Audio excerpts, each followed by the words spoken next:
students. I am Tarun, and we are starting the first lecture of the Target NEET 2023. Firstly, we starting physical chemistry.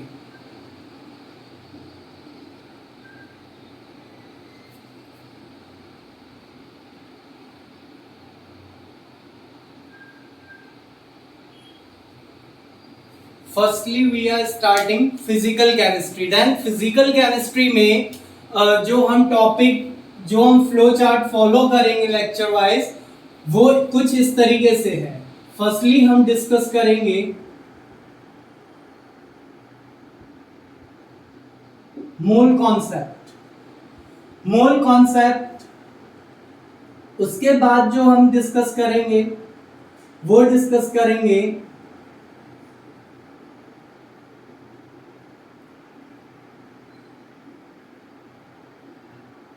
Atomic structure. Then हम discuss करेंगे gaseous state. Then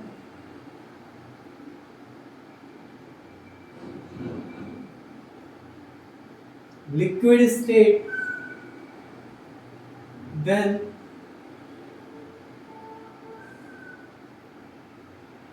solid state. then solution.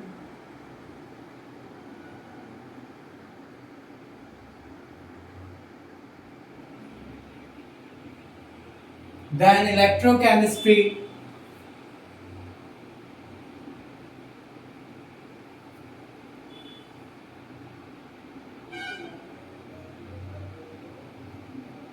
Chemical kinetics.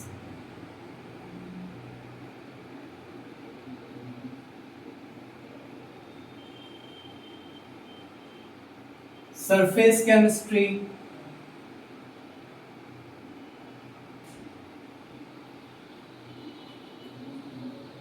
Chemical equilibrium.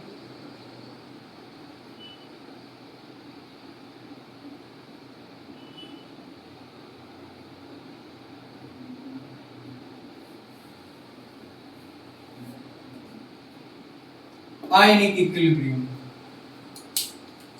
इस तरीके का आपका NEET के लिए physical chemistry का chart रहेगा.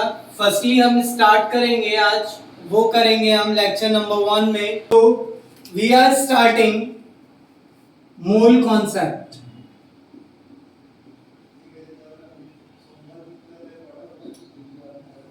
बेटा इसको स्टार्ट करने से पहले आप सभी को ये पता होना चाहिए कि मोल कॉन्सेप्ट हम पढ़ क्यों रहे हैं, क्या इंपॉर्टेंस है इसकी केमिस्ट्री के अंदर. मोल कॉन्सेप्ट बेसिकली क्या बताता है,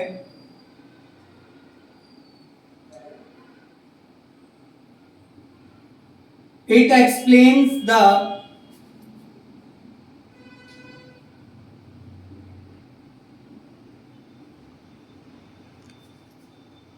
amount of substance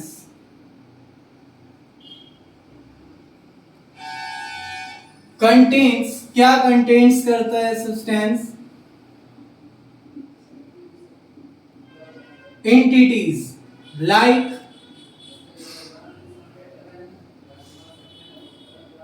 atoms हो सकते हैं, molecules हो सकते हैं एंड आयंस हो सकते हैं बच्चों. ठीक है. अब क्वेश्चन माइंड में ये आता है कि सर मोल्स तो हमें पता लग गया, रिप्रेजेंट किससे करेंगे इसको. It may be represented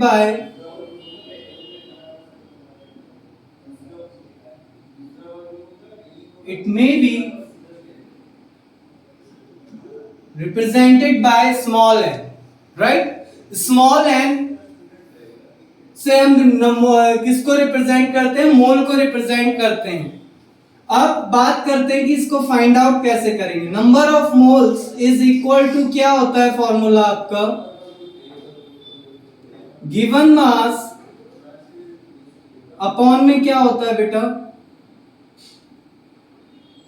molar mass is equal to, दूसरा क्या केस बन सकता है आपके पास कि आपको क्या गिवन हो, कोई नंबर्स गिवन हो, गिवन नंबर अपॉन में इसको किससे डिवाइड कर देना है आपको, 6.022 इंटू 10⁻23 से डिवाइड कर देना है।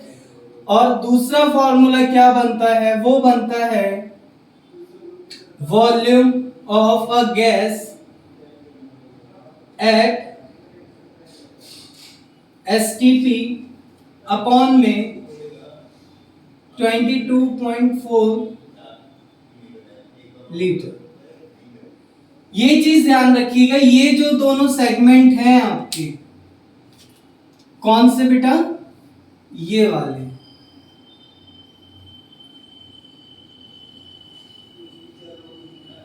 इस सेगमेंट को हम यूनिवर्सल फॉर्मूला भी कई बार बोल देते हैं कि ये हर जगह अप्लाई होगा।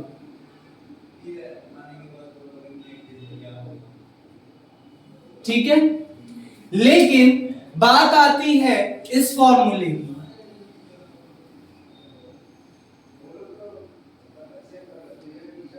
ये क्या है बेटा, एक स्पेसिफिक फॉर्मूला है। ये क्या है, एक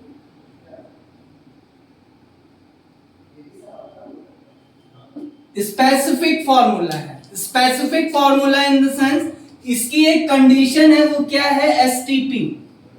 एसटीपी कंडीशन पे यदि गैस का वॉल्यूम गिवन है तभी आप इस फॉर्मूले को लगा सकते हैं। बच्चे कई बार क्वेश्चन करते सर एसटीपी कंडीशन ना दी हुई हो तब हम कैसे निकालेंगे, तो उस केस में बेटा आपका जो फॉर्मूला बनेगा वो आपने पढ़ा भी होगा, ये वाला n is equal to PV upon में RT. That's the formula of the number of moles. P is pressure, V is volume, R is gas and T is temperature. Right? अब बात करते हैं कि आपको नंबर ऑफ एटम्स निकालने हो, molecules यदि आपको दिया हुआ है तो उस केस में हम किस तरीके से नंबर ऑफ मॉलिक्यूल्स को हम फाइंड आउट करेंगे। उस चीज के लिए हमें सबसे पहले एक मॉलिक्यूल को सपोज करना होगा। हमने क्या सपोज करा, सपोज अ मॉलिक्यूल। कौन सा मॉलिक्यूल सपोज किया हमने सपोज किया बेटा कोई AX है, BY है। ये कोई मॉलिक्यूल है हमारा AX BY, आपको ये गिवन है, ये क्या है आपको गिवन है AX BY। और आपसे लेकिन एग्जामिनर ने या एग्जाम में क्वेश्चन में क्या पूछ लिया गया, आपसे पूछ लिया गया number of atoms present in a molecule. तो कैसे निकालोगे आप, बताइए। मैं बताता हूं किस तरीके से आपको ये चीज आपको फाइंड आउट करनी है। देखो, उसके लिए आपको कुछ नहीं करना, क्या करना है, जो ये वैल्यू दे रखी है x and y, x y क्या है, कोफिशिएंट भी हो सकते हैं और एटम्स भी हो सकते हैं। तो क्या आपको करना है, x plus y multiply width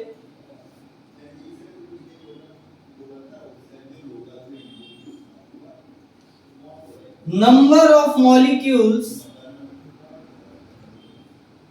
of AX BY। बात समझ में आई कि x plus y into number of moles, number of molecules of AX By। ठीक है, इसका मतलब क्या हुआ? इसका मतलब ये हुआ कि बेटा हमने क्या पढ़ा अभी कि नंबर ऑफ मॉलिक्यूल्स क्या होते हैं। यदि मैं given mass upon molar mass into 6.022 into 10 raised to the power 23 molecule से मल्टीप्लाई कर देता हूं, क्या मेरे को ये फाइंड आउट हो जाएगा? यस। अब देखो, जरूरी नहीं है कि आपको given mass upon molar mass ही एग्जीक्यूट हर जगह करना है। डिपेंड ये करता है हमने टोटल कितना पढ़ा था। गिवन मास अपॉन मोलर मास फर्स्ट, सेकंड हमने पढ़ा था गिवन नंबर अपॉन में एवोगैड्रो नंबर जो कि था 6.022 into 10 raised to the power 23, और दूसरा क्या था volume of a gas at STP upon में 22.4 लीटर। वो डिपेंड करता है कि आपको क्वेश्चन में क्या दे रखा है। ठीक है, आगे हमें क्या करना है, आगे हमसे क्या पूछ सकता है स्मॉल कॉन्सेप्ट से रिलेटेड। दूसरा आपसे ये पूछ सकता है, मान लो आपसे क्या पूछ लिया जाए, नंबर ऑफ इलेक्ट्रॉन्स। क्या पूछ लिया जाए आपसे? Number of electrons. तब कैसे निकालोगे? तो नंबर ऑफ इलेक्ट्रॉन्स निकालने का बेटा फॉर्मूला होता है summation of Zi into Xi into number of molecules of Ax and Vy। अभी Zi और Xi क्या है? Xi तो तुम्हें पता लग गया कि क्या है, ये है। लेकिन Zi क्या है? देखो आपने अपनी बुक्स में कुछ इस तरीके की एब्रीवेशन देखी होगी, Z A। Z क्या होता है यहां पे? Atomic number. ठीक है, अब A क्या होता है यहां पे?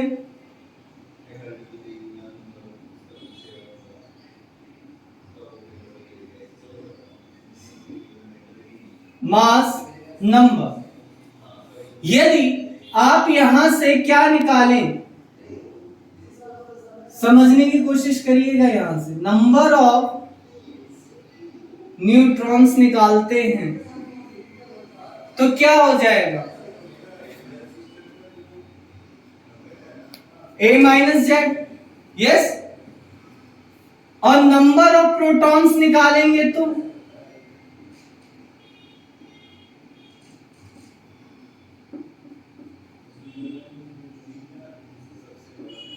वो किसके इक्वल हो जाएगा?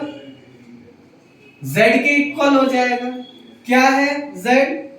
डिस्कस कर चुके हैं हम, एटॉमिक नंबर है। बात समझ में आई? तो Z किसके इक्वल आया? जो नंबर ऑफ प्रोटॉन्स है और नंबर ऑफ इलेक्ट्रॉन्स है इन अ मॉलिक्यूल, वो क्या होते हैं? सेम होते हैं। ध्यान रखिएगा ये चीज। तो क्या हो जाएगा? Zi is equal to atomic number into Xi is this coefficient और into number of molecules of Ax and By। बात समझ में आई? अब देखते हैं आगे। नाउ देखिए आगे क्या करना है आप लोगों को, कि यदि आपसे क्या पूछ ले, नंबर ऑफ इलेक्ट्रॉन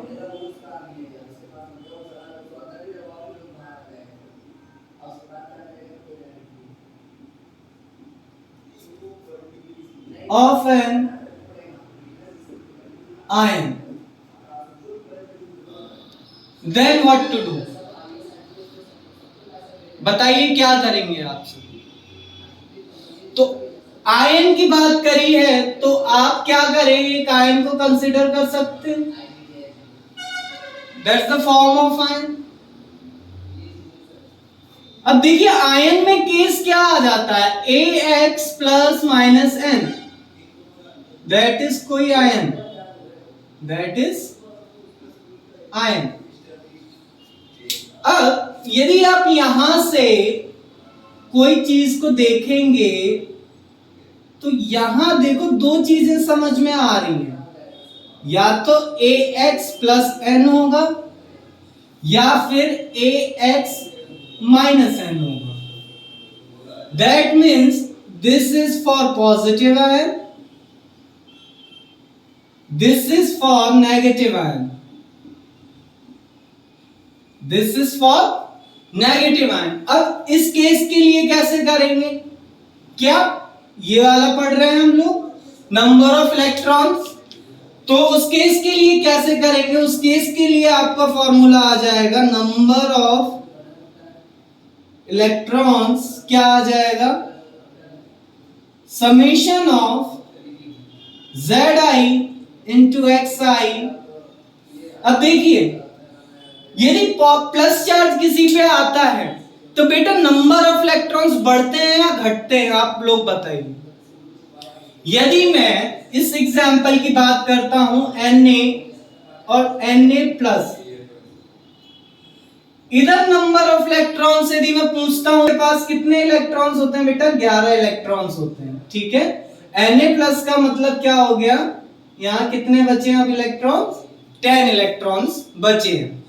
तो कहने का मतलब क्या है? नंबर ऑफ इलेक्ट्रॉन्स क्या हुए? कम हुए। अब कम होने के लिए आप क्या करोगे? माइनस n करोगे, माइनस n करोगे, मल्टीप्लाई विद क्या कर दोगे? Number of molecules of AX plus ions। Yes, बात समझ में आई? अब बात करें यही same case for negative ion के लिए। ये किसके लिए था? फॉर पॉजिटिव आयन था। अब यदि बात करें हम किसके लिए बात करें? For negative ion, for negative ion. Negative ion के लिए बात करें तो क्या हो जाएगा? सेम चीज, नंबर ऑफ इलेक्ट्रॉन्स। इसमें क्या हो जाएगा? Summation of Zi into Xi, plus में क्या हो जाएगा बेटा? N, प्लस में क्या हो जाएगा? N, and multiply with same चीज, number of molecules of AX minus N ions. Yes, बात समझ में आई कि आयन स्पीसीज में आप नंबर ऑफ इलेक्ट्रॉन्स कैसे निकाल सकते हैं। अब यदि हम बात करें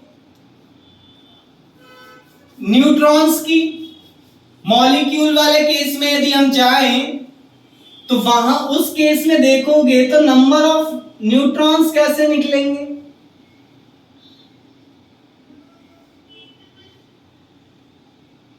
Zi की जगह किससे मल्टीप्लाई हो जाएगी आपकी? फॉर्मूला क्या था? Zi इंटू Xi था इलेक्ट्रॉन्स के लिए, तो वहां क्या हो जाएगा बेटा? A माइनस Z हो जाएगा। क्या हो जाएगा? A minus Z I into Xi multiply with वही same formula, number of molecules